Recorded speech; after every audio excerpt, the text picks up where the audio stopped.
Good morning, students. I am Mahesh Das Mahant, your English teacher. Today, 29th of July, Wednesday. Today, we will study about parts of speech. Review. Dear student, so watch carefully and listen carefully and pay attention to my words. Okay. Dear students, parts of speech होता क्या है? Parts of speech means होता है शब्द भेद। Okay, तो आज हम पार्ट्स ऑफ स्पीच के बारे में जानेंगे। पार्ट्स ऑफ स्पीच होता क्या है? पार्ट्स ऑफ स्पीच होता क्या है? English grammar has hundreds of thousands of words. Every can be placed into at least one of 8 groups or classification. This system of classifying words based on their function is known as parts of speech. Noun, pronoun, verb, adjective, adverb, preposition, conjunction, interjection are the 8 parts of speech. On the basis of these 8 parts, words of English are classified. Dear students, English grammar में हमारे dictionary में हजारों words होते हैं। तो प्रत्येक word का एक अलग अलग फंक्शन होता है, अलग अलग कार्य होता है। तो उनके कार्यों के आधार पर इन प्रत्येक वर्ड को उसके सेंटेंस में अलग अलग जगहों पर रखा जाता है। ओके, जो भी एक सेंटेंस होता है उसमें उनके फंक्शन के आधार पर उनको अलग अलग जगहों पर रखा जाता है। तो पार्ट्स ऑफ स्पीच में 8 प्रकार के ग्रुप बनाए गए हैं उनके फंक्शन के आधार पर। तो इन 8 प्रकार के ग्रुप में सबसे पहला है noun, pronoun, verb, adjective, adverb, preposition, conjunction and interjection. और इनके फंक्शन के आधार पर इनको वर्गीकृत किया गया है, क्लासिफाई किया गया है। तो सबसे पहले हम इन्हीं 8 प्रकार के ग्रुपों का समझेंगे कि होता क्या है। तो आज हम सबसे पहले समझेंगे नाउन के बारे में। नाउन मीन्स होता क्या है? संज्ञा, जिसको हम हिंदी में बोलते हैं।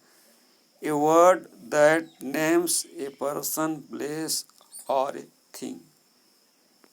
वह वर्ड जो किसी भी व्यक्ति, वस्तु, स्थान का नाम हो, उसको हम संज्ञा कहते हैं, नाउन कहते हैं। जैसे बॉय, समीर, कैट, पेयर्स इत्यादि। ठीक है। अगला है pronoun. A word that is used in place of noun. वह वर्ड जो नाउन के स्थान पर यूज हो उनको हम प्रोनाउन बोलते हैं। जैसे I, he, you, yourself. Next, adjective. A word that describes a person or a thing. वह वर्ड जो किसी पर्सन को डिस्क्राइब करे, उसके बारे में कोई विशेषता बताए, तो उसको हम एडजेक्टिव बोलते हैं। जैसे pretty, easy, fat etcetera. Next one is verb. A word or a group of words that express an action or in state.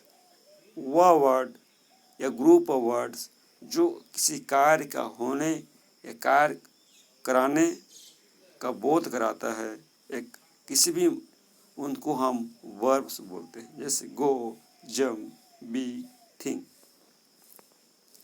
Next one is adverb. A word that describes or gives more information about a verb, an adjective, another adverb or even the entire sentence.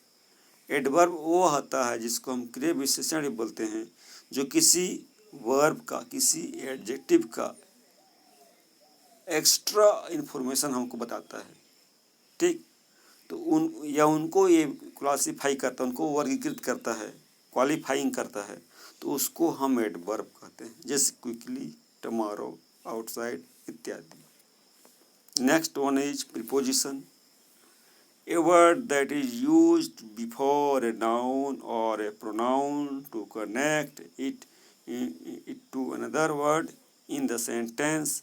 It is usually used to show location, direction, time and so forth. Preposition वह word होता है जो कि sentence में या किसी noun को या प्रोनाउन को कनेक्ट करने का, जोड़ने का काम करता है, जो कि लोकेशन को शो करता है, डायरेक्शन को, टाइम को, या इसी प्रकार से वो शो करता है, जैसे ऑन, ईट, टू, फॉर्म इत्यादि। Next one is conjunction. A word that joins parts of sentence together, जैसे एंड और बट। वह वर्ड जो किसी सेंटेंस के एक भाग को आपस में जोड़ता है, ज्वाइन करता है, उसको हम कंजक्शन कहते हैं, जैसे एंड या but. Next one is interjection. A short sound word or phrase used to express the speaker's emotion. वह साउंड या वह वर्ड जो किसी स्पीकर के मानसिक अवस्था को, उनके भावनाओं को, उनके इमोशन को एक्सप्रेस करता है, उनको हम इंटरजेक्शन कहते हैं, जैसे वाओ, हम, वेल, ओ, डियर इत्यादि। डियर स्टूडेंट्स, अब आप लोगों को पार्ट्स ऑफ स्पीच के जो प्रत्येक ग्रुप हैं उनका मीनिंग, उनका अर्थ, उनका क्या एक्सप्लेनेशन है, समझ में तो आ गया होगा। यदि किसी प्रकार से कुछ भी समस्या हो तो आप मुझसे कांटेक्ट कर सकते हैं। मैं आशा करता हूँ कि आज का वीडियो आप लोगों को अच्छा लगा होगा। ठीक है, तो यदि कुछ भी समस्या हो तो आप मेरे से संपर्क कर सकते हैं। आज के वीडियो में इतना ही।